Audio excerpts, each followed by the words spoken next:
दोस्तों 23 नवंबर को कार्तिक मास के शुक्ल पक्ष की एकादशी है।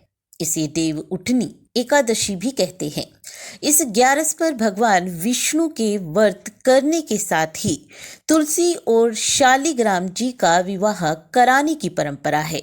इस तिथि पर महालक्ष्मी का अभिषेक भी करना चाहिए। आपको बता दें कि शालिग्राम जी विष्णु का स्वरूप है।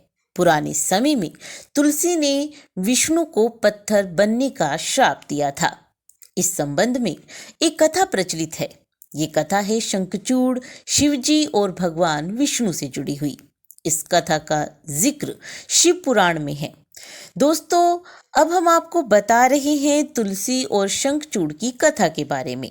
शंखचूड़ नाम का असुर के साथ ही तुलसी का विवाह हुआ था। शंखचूड़ अधर्मी था, लेकिन तुलसी के पतिव्रत की वजह से वह अजय था। सभी देवता भी शंखचूड़ का वध नहीं कर पा रहे थे। शंखचूड़ के आतंक से त्रस्त होकर सभी देवता शिवजी के पास पहुंचे। शंखचूड़ का वध करने के लिए सबसे पहले तुलसी का पतिव्रत धर्म भंग करना आवश्यक था। ये काम किया विष्णु जी ने। शिवजी की मदद के लिए भगवान विष्णु ने छल से तुलसी का पतिव्रत धर्म भंग कर दिया और शिवजी ने शंखचूड़ का वध कर दिया।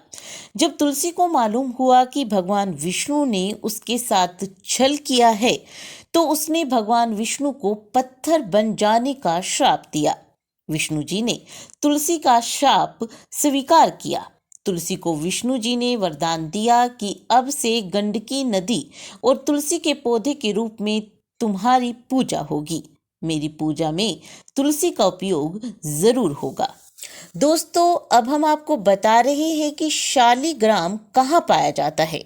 तो चलिए आइए जानते हैं। नेपाल में बहने वाली गंडकी नदी भी तुलसी का ही एक स्वरूप मानी गई है।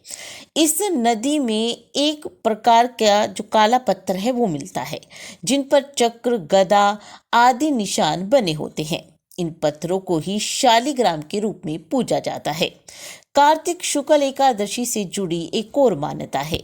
इस मान्यता के अनुसार प्राचीन समय में तुलसी ने भगवान विष्णु को पति रूप में पाने के लिए कई सालों तक तपस्या की थी। इस तपस्या की वजह से भगवान विष्णु ने उससे विवाह करने का वरदान दिया और कार्तिक मास के शुक्ल पक्ष की एकादशी पर विवाह किया था।